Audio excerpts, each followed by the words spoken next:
Welcome to the epicenter of sports and entertainment. This is The Rude Dog Show. Now, here's your host, Rudy Reyes.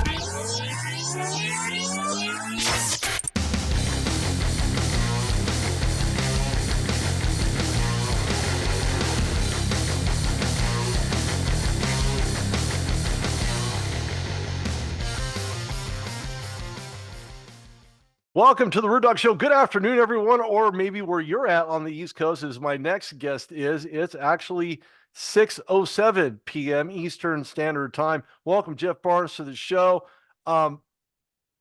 Before I kind of jump into this, I want to preface this entire episode to reach out to those, and for those former players, college athletes, student athletes, guys and gals that are experiencing anxiety and depression. If you're feeling that, if you're not quite right, go get help. Don't wait.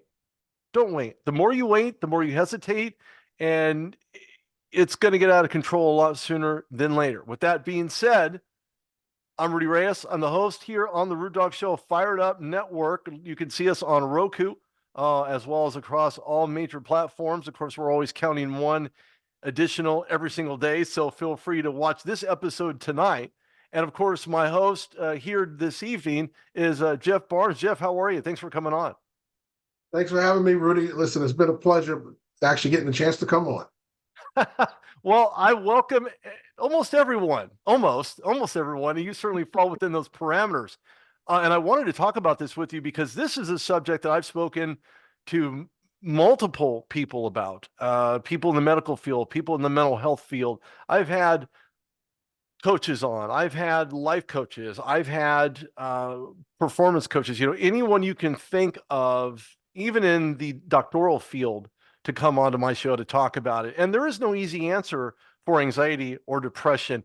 And I know you probably heard of this, Jeff, maybe 6 months ago or maybe longer, that mental health is mental wealth. And at first we kind of chuckled about it, at least I probably did, and said, well, what is that? What does that even mean? And I thought further to suggest that, well, I think we all need a mental day. And I don't mean to be mental and go do crazy things, but I mean to really absorb what that means and how that translates into these people, these individuals, albeit in the NFL, NCAA, NHL, especially NHL, very violent and rigorous sport. And to be honest, it doesn't really matter what sport you're currently playing it. You're going to kind of experience some of these things. So what I'm looking at here, Jeff, is what experiences have you seen? Give me a couple of players that you know right off the top shelf that you believe had maybe experienced that, maybe you had spoken to or interviewed, or maybe even met on the field, that perhaps something wasn't quite right with them.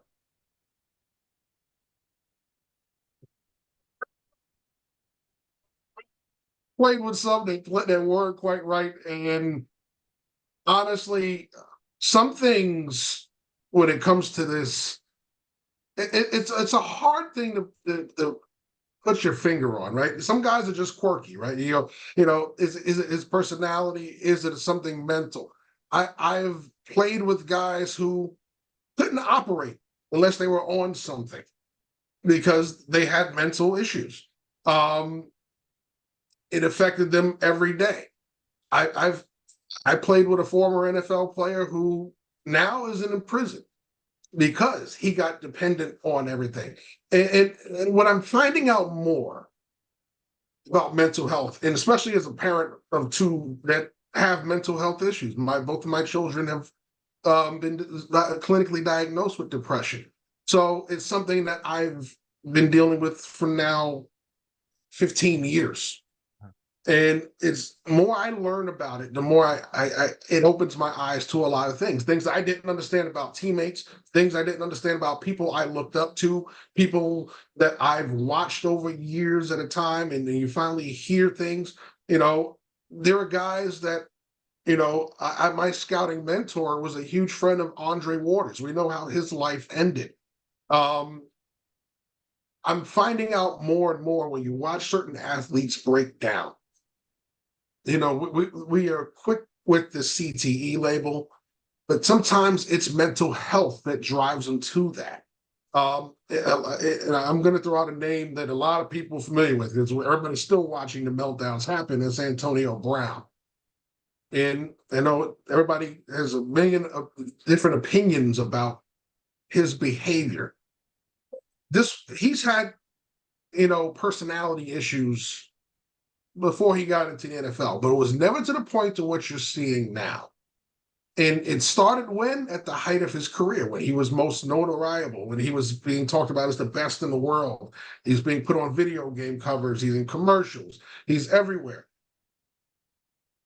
With the way the NFL is now, compared to 30 years ago, where the NFL is so wildly popular that everybody has to have a piece of it. Everybody has to have a piece of their favorite superstar. You are accessible in so many different ways, especially now with the internet age, with social media, that you can feel bigger than a human. And when you start to fall from that, it can impact you in many ways. We talk about mental health for the average human being like you and me, and we can have a bad day. We can have mental health episodes that may not mean that you're clinically depressed, but you're having moments of depression for many different reasons. Work stress, family stress, different things going on in your environment. Well, when you're a person who's been put on this high pedestal and you experience the negative side of that, and there's a lot of negativity on the internet, there's a lot of negativity in the media, there's a lot of negativity in life in general, it can break you mentally. And when the biggest drug to get addicted on is success. So when you're in these positions, you're overly successful, people want a piece of you in every which way but up. It could be one of those things that triggers these kind of episodes. And we've seen that with Antonio Brown. I'm not saying he doesn't have CTE. I'm not saying he does. Only people can diagnose that are doctors, and you're not going to find that out till he's dead, right? So, but we can see the signs that we're seeing now, and that is that he got to this height. He got really popular. He fits all those criteria. It's those checks of guys that go out there and they become bigger than themselves. They become bigger than everything. He became too big for his teammates with one team, then too big for that city, and too big for this. And you keep seeing that same self-destructive trend, and that can happen. The other one is when you're no longer participating in this game. People cared about you 1 minute. Now people don't seem to care as much. That's another one that triggers that kind of loneliness that you everywhere you turn, people knew you. Now nobody seems to care. So these are all things that a lot of athletes, not just NFL players, but especially in the most popular sports, tend to deal with a lot. And you see sometimes it spirals, sometimes it turns into a drinking problem, sometimes it turns into other things. In Andre Waters' case, it was a case of, he became suicidal, and even though he was still coaching at the college level, he wasn't dirty Andre Waters anymore. He wasn't that guy anymore. The guy that he was known for being. And we see it a lot of times with old coaches. They get to the end of their career, people force them out because they're too old, they're too this, and then all of a sudden within a couple of years they're gone. Why? Because they became known for just what they did for 20, 30, 40 years. Joe Paterno, gone within 2 years from Penn State, when he left Penn State. Eddie Robinson, mental health declined immensely with dementia after he left Grambling State. It's happened in a lot of cases. It really does. It becomes your identity. When it's taken from you, it's literally taking almost a life. Father Time's undefeated, and I know that we've heard this way too many times. It's almost become a cliche, and I'm not one for cliches, but the fact of the matter is that when you are so used to spotlight, and to your point, everyone wants you. Everybody wants an autograph. Everybody, desires to be with you or be around you. And I think that really stems from you making that decision, making that choice. We can go back to choices of those individuals you choose to have around you because they're watching for your benefit. They're watching out for you as a person, not how much they can get from you, not the amount of money that they can expunge from you, not the fame that they can kind of detour in their direction so they can get some notoriety. This is about understanding that this individual has a problem. And unless you are a trusted individual, unless you are entrusted by those superstars to do the right thing for the right reason, I've said this before on my show multiple times, for the right people. And if you do that and you have all those positions filled, then by the time you become 35, 36, 38 in the National Football League and you're out, you're done, it's over, that despite any medical conditions or severity of those conditions start to flare up, that person that you have entrusted will watch for your best interest. We've seen it in entertainment as well. And sadly enough, 30% of professional football players experience symptoms of anxiety, depression, or other psychological issues and disorders. Of course, the survey is minuscule and a plus minus, take your pick. But the longer you play in the National Football League, as an example, the more likely that you'll have symptoms of depression at 24% or 18% reported for both symptoms. So now you become symptomatic and then asymptomatic. Charles Johnson, good case in point. He won 2 Super Bowls and did it with 2 different teams. One of the first players to ever do that. He suffered brain, head, spine, and neck injuries. He died by killing himself at the age of 50 years old. I'm 50 now. I can't imagine what he went through inside of his own mind, in his own way of life, and the things that he experienced to the point of death, of killing himself. I can't think, it's not even within my caliber mentally to think what the world would be like without me, because it's clearly a better place with than without. But I'm not battling those issues. I'm not battling that depression. I'm not battling anxiety and disorders and things of that nature. So it's easy for me to say, but it's harder. It's even harder for those with those issues because they don't know how to say it. Lane Johnson, good example. Philadelphia's offensive tackle, anxiety and depression battles along the way. DJ Shark also deals with it as well. Deals with lifelong mental health struggles. Chandler Jones, former NFL player, injected with an unknown substance. Keith O'Neill won a Super Bowl in the second season in the Colts uniform under Coach Dungy, right? History of heavy drinking, anxiety, depression, manic episodes, and diagnosed with bipolar disorder.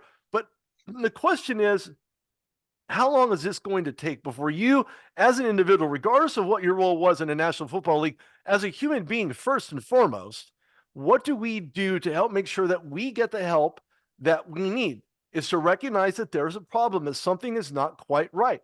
But what do we do? How do we verbalize that? Is this a non-verbal type of conversation? Is it, meant for someone at an 800 number?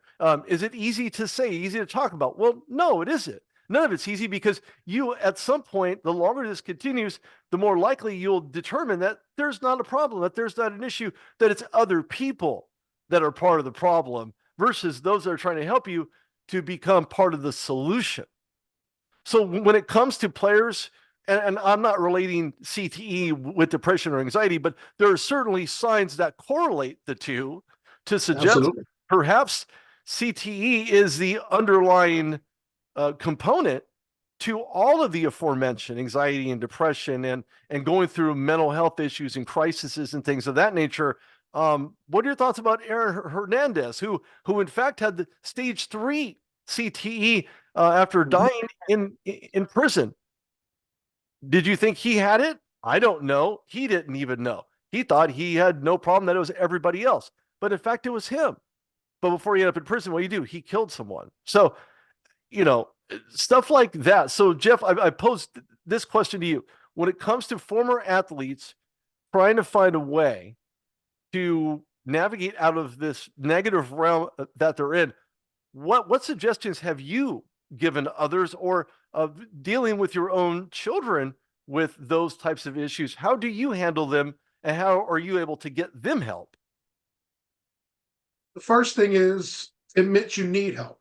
One thing, when you've played the sport we played, and one thing I try to make abundantly clear to people: football is not a contact sport. We people describe it as one. It is a collision sport.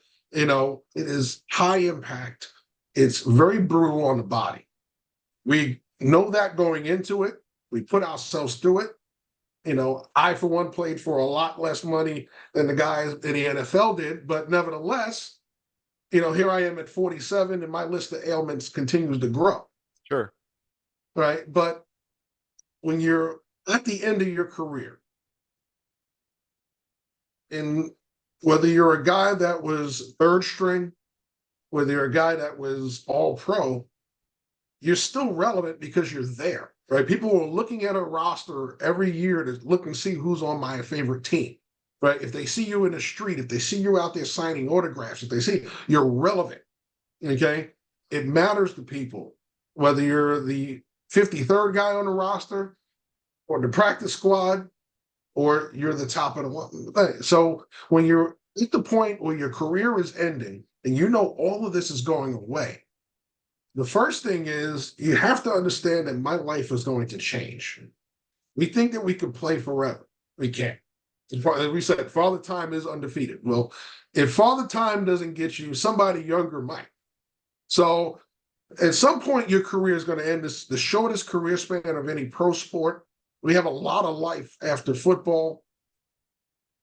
The best thing you could do is have a plan for yourself. To plan for it. Because if you have no plan, that's usually what happens to most guys is you don't know what to do with yourself. It's like retiring, and you're not 60, you're not 65. Okay, what do I do with myself for the next 20 years? Yeah. So imagine doing that at 38, 31, 29. I hung up my pads at 29, but I went right into coaching. So I immediately had another direction. There are guys that end up done at 29 and don't know what to do. Okay, do I go into broadcasting? Do I get a job? Do I do this? And you find life differently.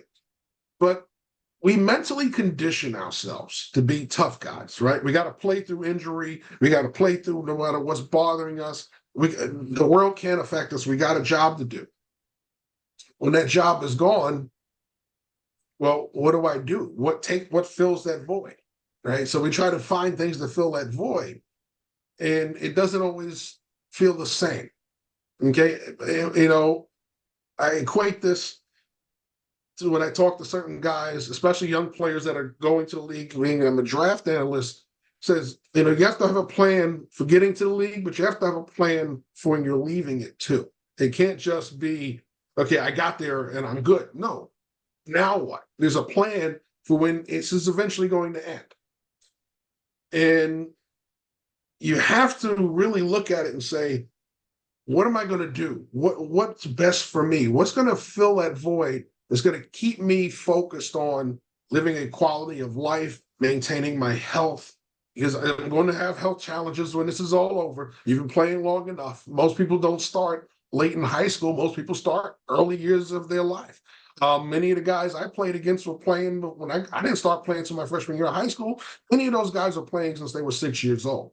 So there are a lot of players that have been playing a lot longer than me, that are going to have to understand that. So what I try to tell people is, okay, what do you do? Well, you got to have a plan for afterwards, even if it's not staying in sports. If you're going to have your own business, if you're going to have this, you have to maintain that same level of focus. This spotlight that we give our professional athletes, very similar to what we give the military, right? They have a very regimented life. They have a focus that they're trained mentally to do a certain thing.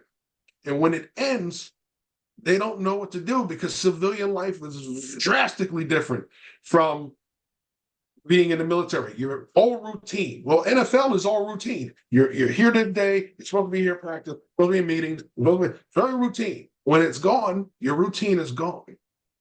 So very much the same in how you're mentally built up a certain way and then broken down. The difference is one is fighting for life, one is fighting for entertainment. But they're, it's very mentally regimented. And it's a part of the game that really is underrated we don't talk about the mental part of it. But that's the quickest thing to break down when it's all gone, is because your whole life up until that point was regimented. That part is broken apart. You no longer have that in your life. And now you're trying to figure out how to regiment your life that's been regimented for X amount of years. It's it can be easily said that perhaps being institutionalized, for lack of a Mhm. better term, in prison, jail, things of that nature. You hear about all the time. People can't conform with the outside world, and they're so accustomed to what they do on a regular basis, talking about a regimen, talking about the rudimentary things that we all experience in some way, shape, or form. Our daily lives are based on rudimentary actions and the things that we do from minute to minute, whether we feed the dogs or washing dishes, whatever the case might be. We are stuck in that kind of rut. And when we're out of it, we kind of think to ourselves, well, what do we do? How do we what is retirement? I don't have to do this anymore. Now what do Mhm. I do? So we have those questions. Whether we're outstanding athlete that's won 5 Super Bowl titles, or those that have won absolutely nothing and never played a sport in their life. And I can use myself as a really good example of that. At the age of 16 years old, I entered baseball. I had never played on a baseball team, never swung a bat for any professional team other than maybe a stick bat and maybe a tennis ball. I mean, there wasn't really a whole lot going on. But I found myself to get in because I recognized the value of learning something different, doing something different, building something within my own repertoire that maybe I can take with me at some other point and make it applicable to my life whenever it presents itself. So when I found out that maybe it wasn't for me, even after winning the championship, I said, well, this is great and everything, but I don't think I want to do this for the rest of my life. And sadly enough, the treatment that I received would cause anybody anxiety. And you had mentioned, people have been doing this from the onset of their birth, practically holding a baseball bat in the canal, and that's really what it boils down to. I'd never done that. So here I am entering a team with all these already T-ball pros who already paid their dues and slides and bumps and bruises and hits and being hit by pitches and things of that nature. Here I come in and I'm getting no respect. Do I expect to get no respect? I didn't expect anything at all. All I expected to do was compete. And as the season progressed, I recognized what I needed to do. And a lot of that has to do with essentially, of course, the dogs are barking, and my feet were barking while I was playing too, by the way, because I had Pumas that didn't do me a lot of justice. And of course, Pumas Oh, at Kmart weren't exactly expensive. So you that's true. you get what you pay for, including the unwanted athlete foot. But with that, the bottom line is this: is that unless you recognize that there is a problem, there can be no solution.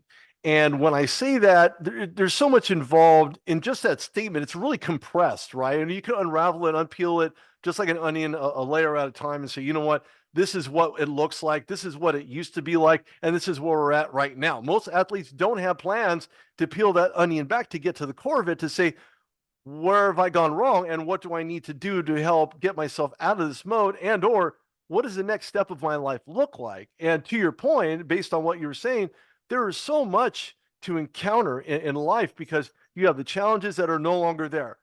What kind of challenges can you put yourself into now? Owning a business, that's a challenge all into its own.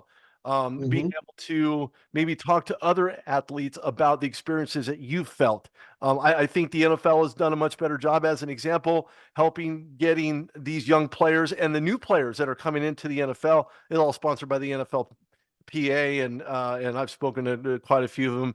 Gus Gus Farrat, former quarterback for the formerly known as the Redskins, now the Commanders, and lots of Yes. other players have done the very same thing by getting everyone else to know, say, hey, look, this is what life was like for me, but this is how I was able to navigate out of it.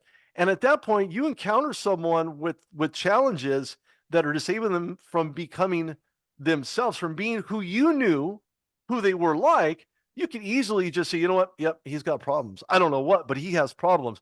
But then that's one step of it. The other step of it is to say, you know what, maybe I can help with this. Maybe I can find a way to navigate through and help this individual, whoever it might be, to open up, to enable a conversation of having psychological pain associated with dealing with head injuries and concussions. And Brett Favre, a good example of that. 1,000 concussions for Brett Favre in a 20-year NFL career. So Hmm. point is basically is that the longer this goes on, the longer you apply yourself to punishment.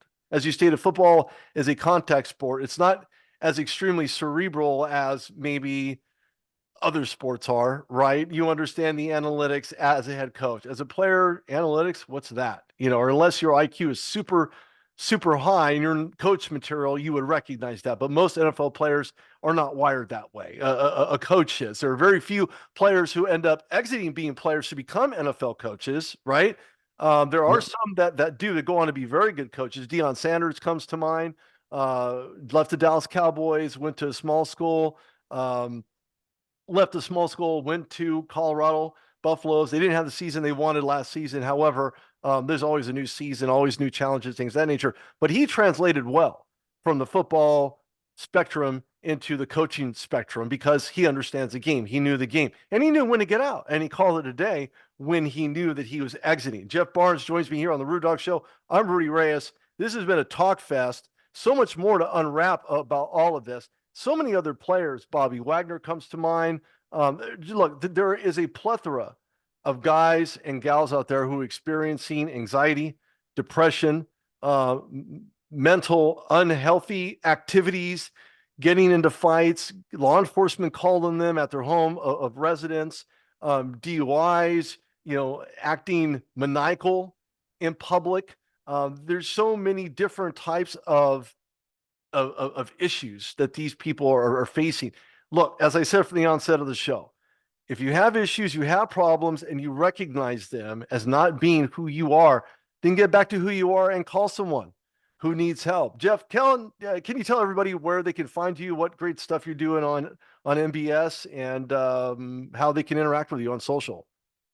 Absolutely. You can find me on, I still call it Twitter, but everybody calls it X, at Jeff Barnes 29. You can find our work on YouTube on the Team MBS Media, all the shows for Draft Central, all of our regular season stuff that we do, the college stuff that I'm involved with. Everything's there for your consumption. By all means, absorb it. I think we do some great work. Happy to get a chance to step outside of MBS and come on shows like yours and talk to more people, a wider audience, because plain and simple, what's the purpose of holding knowledge in if you can't share it? That's exactly right. And not only that, but that sharing is part of the caring process. So yes, for those that are able to share, go to Jeff's page. He's a great follow, great conversationalist. He knows his stuff. He's played the game. He's coached the game. He recognizes all the nuances, the ebbs and flows. Go throw him a follow, not because I said so, but look at his page and you be the judge to that. This show will be on TheRudeDogShow.com. I'll have it on all popular platforms, and go to Fired Up Network. That can be seen on Roku, Apple TV, and every other device that's out there. We are a niche media, but because we are niche, that means we're good if we're niche. At least that's what I think. With that being said, Jeff, thank you so much. I appreciate your time, and look forward to having you on again. Thanks again, Rudy. Appreciate you. Anytime. Thanks, Jeff. Thank you, everybody, for tuning in. We'll see you again soon. Take care.